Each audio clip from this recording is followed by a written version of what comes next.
Hello, and welcome to 3 Minutes with Newman. This is David Warren. It seems like every week now we have news of great suffering, from forest fires to mass shootings to plane crashes. It's hard to listen to the stories and to think of those who died tragically, especially as many of us live undisturbed, comfortable lives. Then, to imagine that there are some who have chosen to suffer for the sake of their faith, this can shake us. They are the martyrs, literally witnesses to the Christian faith. And their witness should wake us during this Lent. In his sermon, Martyrdom, Blessed John Henry Newman helps us understand the nature of the martyr's sacrifice and its effect on us. Though there have been martyrs all throughout Christian history, including today, Blessed Newman looks to the martyrs of the early church for his examples. The suffering and death of these martyrs was as foreign to ancient culture as it is to our own, for two reasons. First, their suffering was voluntary.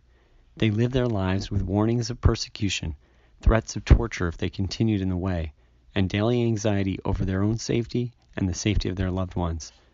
Their fears were compounded by temptations to abandon the faith, and pressure from those who did abandon it to join them. Newman imagines the mental state of the faithful during these times. They sigh for peace. They gradually come to believe that the world is not so wrong as some men say it is, and that it is possible to be over-strict and over-nice.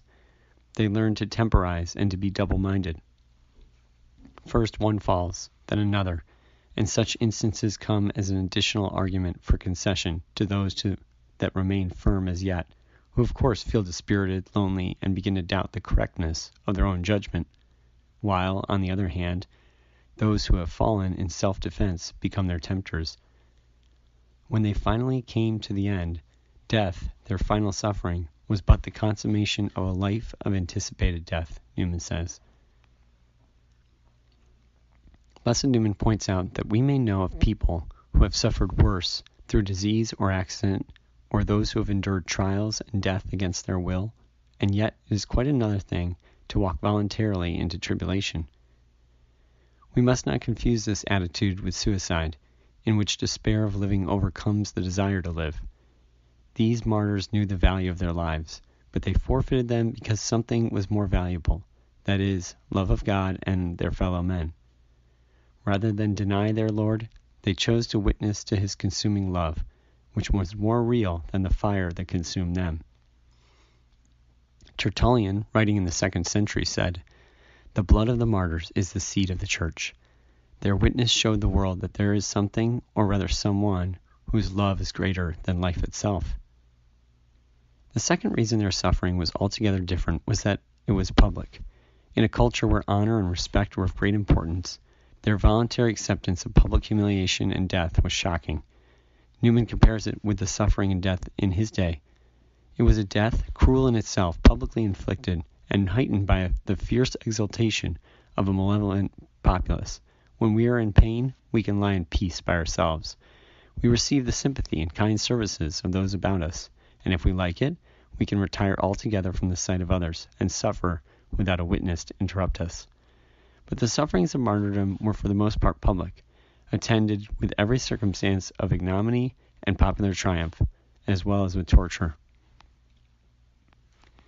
We can hardly imagine what it meant to be a Christian during these perilous times, and for these Christians to choose Christ over comfort, to enter into suffering and death not as an act of resignation, but of love. Newman concludes that their witness is enough to make those of us who live comfortable Christian lives feel as low as dirt. What are we but sinful dust and ashes, growlers who are creeping on to heaven, not with any noble sacrifice for Christ's cause, but without pain, without trouble, in the midst of worldly blessings? Notwithstanding, after all, if we get to heaven, surely we shall be the lowest of the saints there assembled, and if all are unprofitable servants, we verily shall be the most unprofitable of all.